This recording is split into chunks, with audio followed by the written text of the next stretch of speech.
This is an update on the DACA decision by Judge Haanen on September 13th.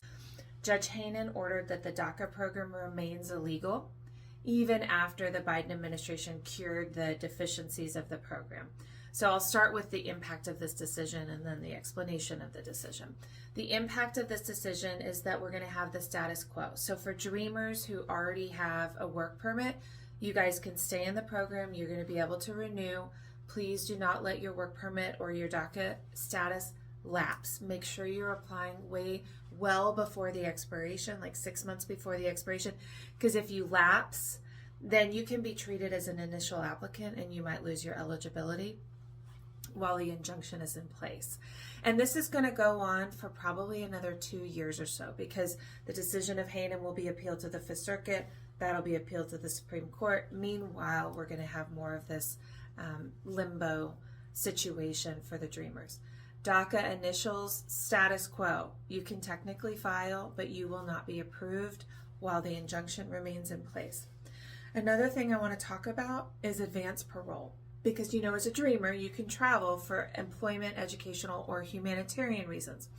Well, Judge Haanen took issue with that. One of his big problems with the program is the fact that it's not temporary, that theoretically it's permanent, and that people can get advance parole for employment or educational reasons. He thinks it should just be humanitarian reasons. So my advice to dreamers who have advanced parole opportunity is that you go ahead and get your travel done, because if you need a legal entry to be able to adjust status or something like that, now is the time to take advantage of your ability to travel. And I know it can be super duper nerve-wracking to leave the country, especially while all of this is in limbo, but talk to a lawyer, get some help, have someone representing you, having your back so you're not quite so nervous.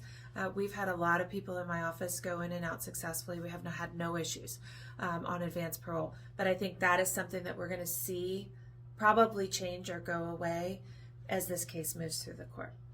Okay, so now I'll talk about the explanation of why Haanen made this decision.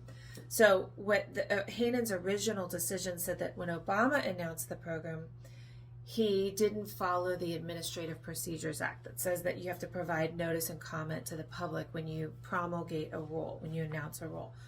So the Biden administration actually did that. They took the exact same DACA program and they announced a rule and they allowed time for public comment, and then they finalized it to cure the problems that Haanen raised. The case from the Fifth Circuit goes back to Haanen. The Fifth Circuit says, okay, Haanen, now that this has been done, you need to redecide this case. Well, Haanen, and because he, I think, is obviously very anti-immigrant and will look for any reason to strike this program down, says still illegal, advance parole is too broad, there's no expiration to the status, it confers too many benefits upon the dreamers, and so therefore it's still illegal. Now it's his decision. It's going to go back to the Fifth, which will likely rule just like he did, another very conservative court, and then the U.S. Supreme Court will certify probably the case next year in 2024, and then we'll decide the case in 2025. So we've got another couple of years of limbo and status quo. I'll keep you guys updated if there are any other changes.